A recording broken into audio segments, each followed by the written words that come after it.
इस बार तारीख थी भद्रवा के कोर्ट में दोस्तों। रेडी होकर निकला तो देखा कि मौसम आज साफ था, लेकिन इसका कोई भरोसा नहीं।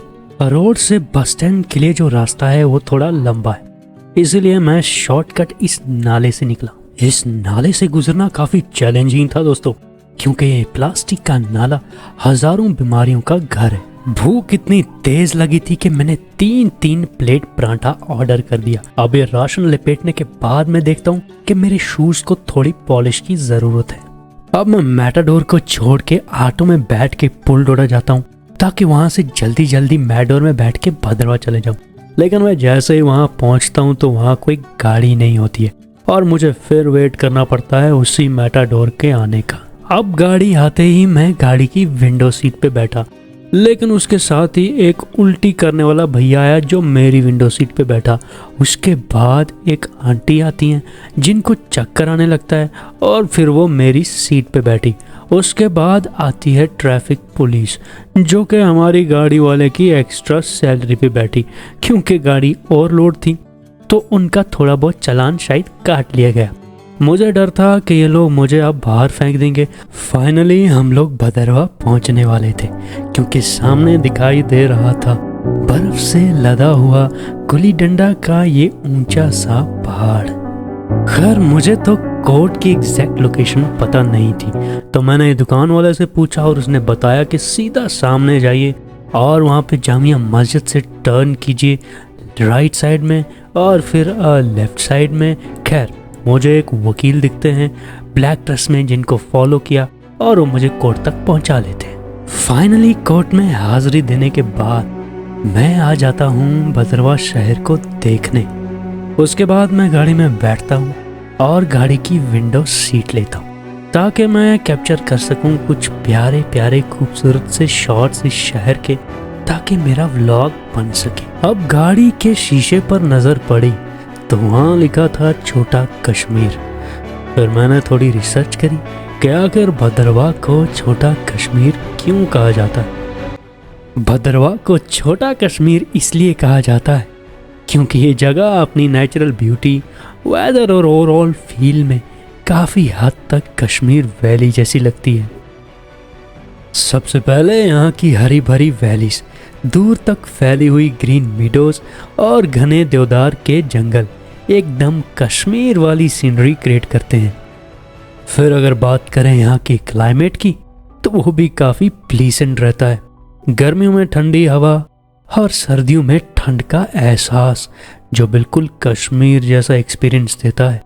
इसके बाद यहाँ की फेमस टूरिस्ट स्पॉट्स जैसे जय वैली, पदरी पास, सियोज मिडो, गुली डंडा इतने खूबसूरत हैं कि लोग नेचुरली इसे मिनी कश्मीर बोलने लगते हैं। ये टाउन अभी इतना ज़्यादा कमर्शियल नहीं हुआ है, इसलिए यहाँ की शांति, साफ हवा और नेचुरल एनवायरनमेंट एकदम अनटच्ड फील देता है, वैसे ही जैसे पहले कश्मीर हुआ करता था। और आखिरी बात, यहाँ का कल्चर और सिंपल लाइफस्टाइल भी कश्मीर से मिलता जुलता है, जो इस नाम को और ज़्यादा जस्टिफाई करता है।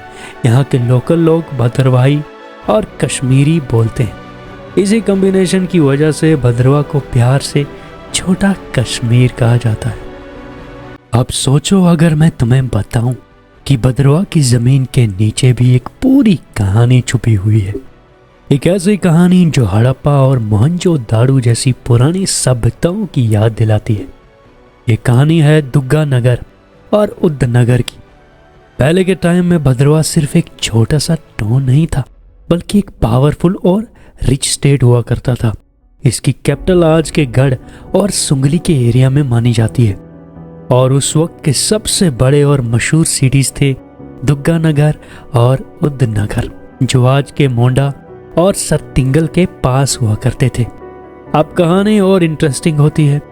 वासुकी पुराण के हिसाब से जब पांडवों ने अश्वमेध यज्ञ किया तो उनका घोड़ा सोना बेन के पवित्र इलाके में घूम रहा था, और तब भद्रवा के राजा सावन ने उस घोड़े को पकड़ लिया।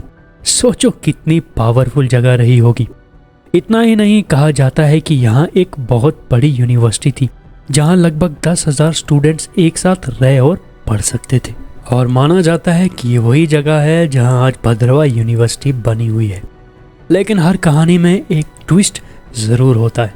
टाइम के साथ दुग्गनगर और उदयनगर का अंत हो गया। कहा जाता है कि कैलाश पर्वत के पास ज्वालामुखी फटने की वजह से ये दोनों शहर हमेशा के लिए मिट्टी में समा गए, लेकिन उनका वंश खत्म नहीं हुआ। इसके बाद राजा भारत ने एक नया शहर बसाया और उसका नाम रखा भद्रवात, जो आज के टाइम में भद्रोत के नाम से जाना जाता है। फिर धीरे धीरे जब भद्रवा के राजा कमज़ोर होने लगे तो पास के भादू बिलावर के राजा ने हमला करके भद्रवा और बसोली को अपने कब्जे में ले लिया। उसके बाद राजकुमार रधक को भद्रवा का राजा बनाया गया, जिन्होंने अपना नाम रखा राजा लक्ष्मी देव। इस डायनेस्टी ने लगभग 16th सेंचुरी तक रूल किया और इसके आखिरी राजा थे पहाड़ चंद। फिर आती है एक और इंटरेस्टिंग कहानी। पॉल डायनेस्टी के टाइम में नागपाल नाम के एक राजा हुए, जिन्होंने अपनी स्पिरिचुअल पावर से मुगल एम्परर को इम्प्रेस कर दिया। और इसी इवेंट की याद में आज भी भद्रवा के खक्कल मोहल्ला में हर साल मेला पट बनाया जाता है। भद्रवा सिटी बसी है नीरू रिवर के किनारे पर। नीरू रिवर के साथ साथ चलते चलते हम भद्रवा से पुलडोडा तक आते हैं।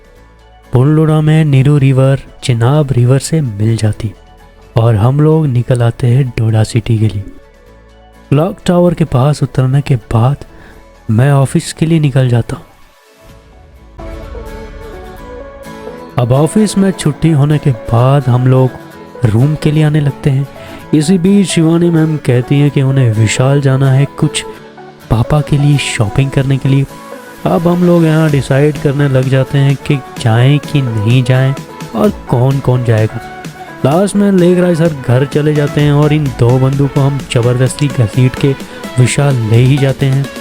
वहाँ पर शॉपिंग करने के बाद बाहर निकलते हैं तो यहाँ बारिश शुरू हो गई थी और फिर भीगते भीगते रूम वापस आ गए।